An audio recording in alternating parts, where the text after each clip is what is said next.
Ciao à tutti, j'espère que vous allez bien. Moi en tout cas ça va super. Comme d'hab, les amis, aujourd'hui nous allons tenter deux choses. La première, soulever 300 kg sans ceinture au deadlift le plus de fois possible. Et la seconde, faire le grand écart de Van Damme entre deux chaises, car mon objectif est de reproduire le grand écart de Van Damme. En fait, tout simplement, l'objectif va être d'être l'athlète ou l'être humain le plus complet du monde, souple, puissant, et si on parle un petit peu du domaine plus, on va dire, mental, les amis, je suis désolé, j'ai failli à ma tâche. Je devais vous sortir 2 récaps par semaine, un le mercredi, un le dimanche, et je n'ai tenu que 2 semaines. J'ai bien sûr une excuse, mais on n'est pas là pour ça. Tout ce que je voulais vous dire, c'est que je ne fais pas les choix à la légère. Ça m'a fait vraiment plaisir de reprendre les récaps, et c'est pas pour rien que là je publie ce récap. Ça m'a fait vraiment plaisir de retrouver des noms que je connaissais. Merci à chaque fois de m'envoyer des petits messages, de me soutenir. Ça me fait vraiment extrêmement plaisir. Mais j'ai dû vous sacrifier temporairement, car je suis en passe de devenir trader, les amis. Je passe un examen, c'est un examen payant. Je suis dans la 2e phase, et à l'issue de cette 2e phase, je pourrais potentiellement devenir trader pour une société, et c'est extrêmement stressant et chronophage. Je travaille non-stop de 8h à 22h du lundi au vendredi, mais parfois je travaille même entre, on va dire, 1h30 du matin et 5h, donc je dors très très peu, et j'ai dû du coup adapter mes entraînements. Malgré tout, je suis sur mon meilleur niveau en powerlifting, et je vais vous le montrer aujourd'hui. Donc on va voir si, malgré tous les sacrifices que j'ai dû faire récemment pour devenir le meilleur trader possible et me faire embaucher prochainement, je vais pouvoir assumer ce rôle de powerlifter et donc soulever 300 kg plusieurs fois, espérons-le, sans ceinture à Basic Fit. Franchement, je vais pas vous mentir, je tourne cette vidéo après avoir échoué en mixed grip il y a 2 jours. J'ai essayé 300 kg et j'ai échoué, mais là on va essayer avec les sanglants 8. Je pense que ça a très peu de chances de passer, mais aujourd'hui je suis motivé. J'ai mon café de la Pierre Soumar qui est déjà préparé, donc je vais boire ça et ça va très bien se passer. Donc, premier plan de la vidéo, ça va être le deadlift à 300 kg. Deuxième partie de la vidéo, ça va être le grand écart entre deux chaises. Je pense qu'on va bien se marrer. Donc on se retrouve à la salle, et ensuite pour faire le grand écart, et dans quelques récaps, je ferai le grand écart entre 2 voitures, puis entre 2 camions. Bref, ça va très bien se passer. Je vais boire mon café. Let's go. Donc là, vous allez voir le café de la Pierre Soumar. Regardez le packaging, la typographie, etc. Je vous ai pas menti, les amis. Quand je vous disais que c'était le café de la Pierre Soumar, c'est le café de la Pierre Soumar. Là, je ne peux pas trouver pire. Je me souviens même plus où je l'ai acheté, celui-là. Je sais plus dans quel magasin je l'ai acheté, mais quand je l'ai vu, ça a été une illumination. Je me suis dit, ça, c'est quelque chose. T'es obligé d'acheter 1 kg de sucre et de mettre du sucre à foison si tu ne veux pas que ça soit trop dégueu. Et je peux vous dire que ça réveillerait un mort, hein. Si jamais vous allez dans un cimetière, vous versez ça sur la tombe, le bordel, il sort de la tombe. Je sais pas si on peut voir la couleur. Voilà. Là, il faut que vous compreniez bien qu'il y a des gens qui utilisent ce café pour teinter des meubles, normalement. Le bordel, c'est pour teinter des meubles, tellement c'est pas fait pour la consommation orale, en fait, tout simplement. Donc bref, petit café, je peux vous dire que ça réveille bien, hein. Le sucre, ça sauve tout. Le sucre, ça sauve tout. Donc là, j'ai mes glucides et ma caféine. On est bon, les amis. On est bon. Je vais mettre la micro-cravate. J'espère que ça va pas trop être galère niveau son dans le Basic Fit. Sinon, je ferai une édite comme d'habitude. Mais j'aimerais bien vous parler pendant que je teste ces 300 kilos, histoire que vous sachiez si mon âme décide de partir de mon corps ou non. Donc bref, transition café, ça va très bien se passer.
Ah, j'en ai chié comme un rat mort.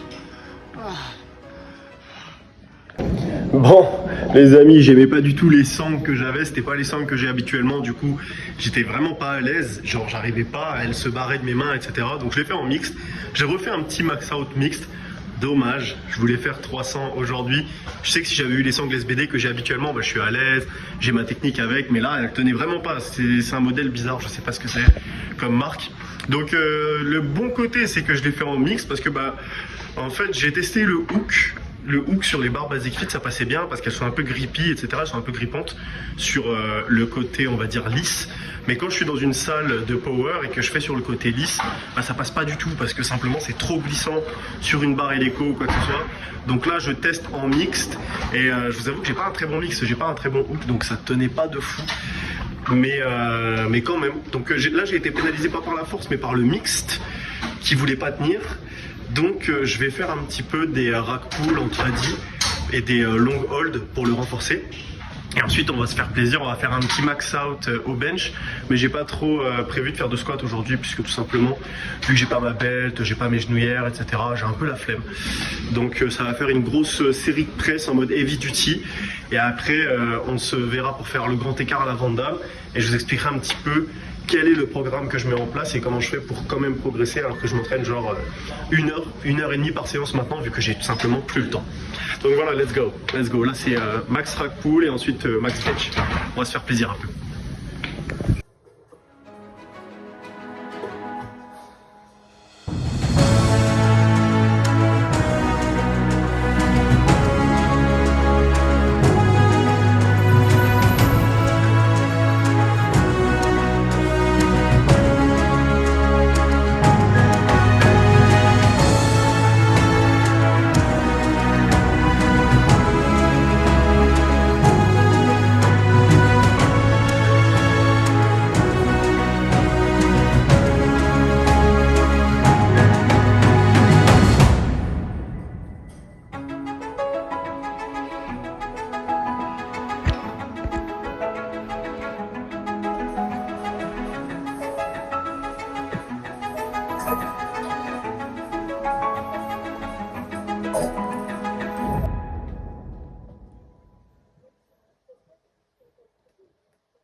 Hop là. Bah écoutez les amis, on arrive sur la fin de cette vidéo. Donc comme promis, je vais vous expliquer un petit peu ce que je mets en place et ce que vous pouvez mettre en place également de manière à pouvoir progresser en travaillant moins. Vous travaillez moins mais plus intelligemment, donc ça revient au même résultat que ceux qui travaillent plus mais plus bêtement. Et si jamais vous travaillez ou que vous stressez ou que vous avez autre chose dans la vie que votre pratique sportive, mais que vous voulez quand même avoir des résultats, parce que tout le monde mérite d'avoir des résultats lorsqu'il s'entraîne dur, je pense que cette méthode est faite pour vous. En tout cas, personnellement, très heureux des résultats. Là, j'ai pas pu m'entraîner beaucoup. On revient sur des charges intéressantes. Là, 170 au bench. Pour la première fois de ma vie, on va pouvoir aller chercher les 4 plaques. Donc ça fait vraiment plaisir. Et là, je vais démarrer une petite série de vidéos où je vais tester des séances de personnes iconiques. Par exemple, une séance jambes de Tom Platz, le 8 hours arm workout, des séances mythiques. Et je vais chercher la séance la plus emblématique. Je ne l'ai pas encore trouvée. Peut-être une de Larry Wheels. La séance qui va me permettre de passer au niveau supérieur. Donc si vous avez une idée, n'hésitez pas à me la dire dans les commentaires. Je pense qu'on va bien s'éclater. Enfin bref, les amis, je vais le faire rapidement. On va pas faire une vidéo à rallonge. Ce que j'ai fait, c'est que j'ai commencé à réfléchir. j'ai commencé à réfléchir et j'ai lu des études, vraiment j'ai été sur PubMed et j'ai marqué hypertrophy versus strength, etc., etc. Et je me suis rendu compte d'une chose, la littérature scientifique commence à se mettre d'accord sur le fait que plus de volume d'entraînement ne mène pas nécessairement à une augmentation de la force, mais ce qui va induire de la force, c'est plus l'intensité à laquelle tu vas t'entraîner. Je trouve ça assez marrant, car la personne qui s'entraîne à forte intensité en France et que j'ai plutôt critiqué, c'était Pana. Quand il est venu à la salle, je lui avais dit oui, mais tu vas te faire mal et tout. Et il m'avait dit ouais, mais quand même, j'ai été 2 fois champion du monde. Et là, argument d'autorité, je suis en mode ouais, c'est vrai quand même. Il a été 2 fois champion du monde et moi 0. Donc, faut quand même regarder ce que les gens ont fait, les gens plus anciens que nous, et avoir l'humilité de se dire que on n'a pas la science infuse et qu'on va pas nécessairement réinventer la roue.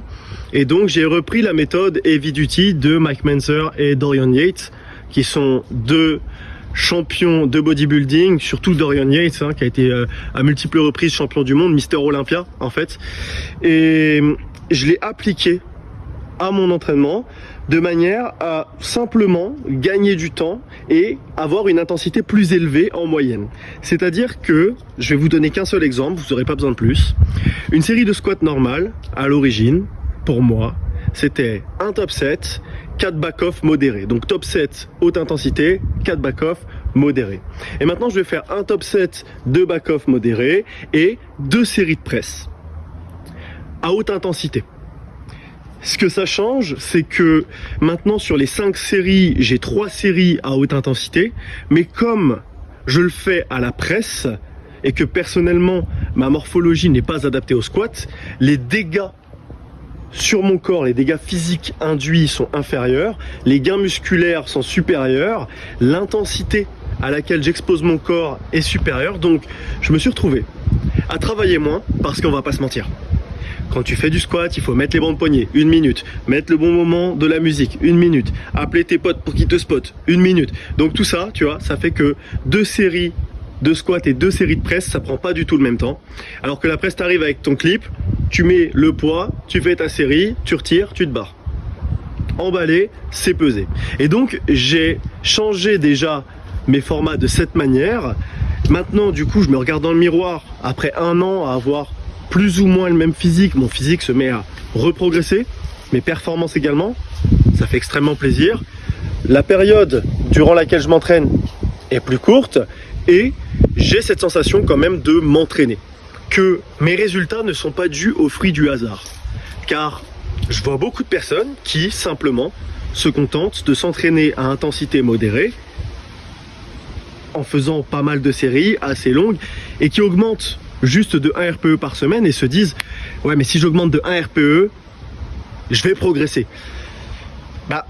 C'est un peu le seul sport où on se dit ça, quoi. C'est un peu le seul sport en power où tu dis juste je vais augmenter, je vais commencer bas, je vais finir haut et grâce à ça je vais faire des paires. Peut-être qu'au début ça va suffire, mais à la fin non. Quand je faisais de la gym, on était tout le temps à fond. Quand je faisais du triathlon, on était tout le temps à fond. Mais quand on fait du power, faut y aller mollo. Je pense qu'il faut se la donner, mais se la donner intelligemment. C'est-à-dire pas te flinguer le dos, etc. Donc peut-être t'entraîner sur des variantes qui vont t'épargner, mais il faut quand même aller chercher de l'intensité. Et quand je fais une série de 12, 15, 20, 30 reps à la presse, je peux te dire que je sens pourquoi je progresse. Vraiment, je le sens. Alors que quand je fais des séries de 5 ou 6 au squat et que je sens pas trop mes jambes, plus mon dos, parce que franchement je suis en PLS, j'ai des fémurs qui sont costauds et donc quand je fais du barre haute, c'est compliqué, tu vois. Je me dis, est-ce que là vraiment c'est bénéfique pour moi? Donc voilà, c'était la logique que j'appliquais. En tout cas, pour le grand écart que je vais vous faire juste ici là, je vais le faire juste là. La logique que j'applique, c'est d'y aller à fond aussi. Vous allez voir, ça va pas être de la tarte, mais on lâche rien. Le Jean-Claude Van Damme sera moi. Non, le grand écart de Jean-Claude Van Damme sera moi. Je veux pas me retrouver avec JCVD chez moi, il est trop père. Mais bref les amis, let's go. Je mets le setup, ça va bien se passer. Ok, donc là nous y sommes. J'ai l'épaule éclatée, mais ce n'est pas grave. Pour faire ce stunt de professional, je n'ai pas besoin de mon épaule, j'ai juste besoin de ma force testiculaire, comme dirait The Panache. Ok, donc là aussi, est-ce que les chaises sont solides? C'est ça la question. peut-être que va falloir que je les écarte un peu déjà pour pas mettre trop de poids dessus. Ça va être complexe cette affaire, je le sens. Attendez, je vais mettre le micro ici attaché parce que là je vais avoir besoin de mes deux bras. Ok, let's go guys, let's go. Do you believe in me? I don't know why I speak English right now. Oh, oh, oh my god. Ok.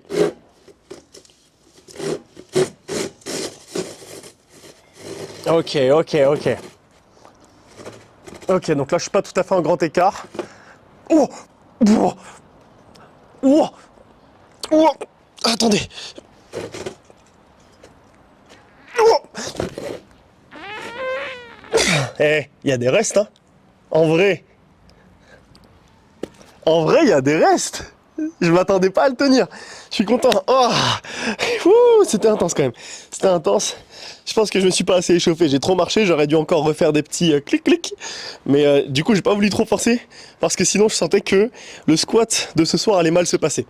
Bref, les amis, je pense pas que je referai d'autres vidéos où je passerai mon temps à expliquer les choses comme ça en marchant. Enfin, peut-être que si. Je sais pas, voilà, je sais pas. Dites-moi si c'est quelque chose qui vous est utile, parce que j'ai l'impression de tout le temps répéter un peu les mêmes choses, mais d'un autre côté, est-ce que c'est parce que je l'ai dit à mes athlètes, à ma copine, à mes amis, ou est-ce que c'est juste parce que vraiment je me répète. Juste, j'aimerais vraiment que on puisse tous kiffer.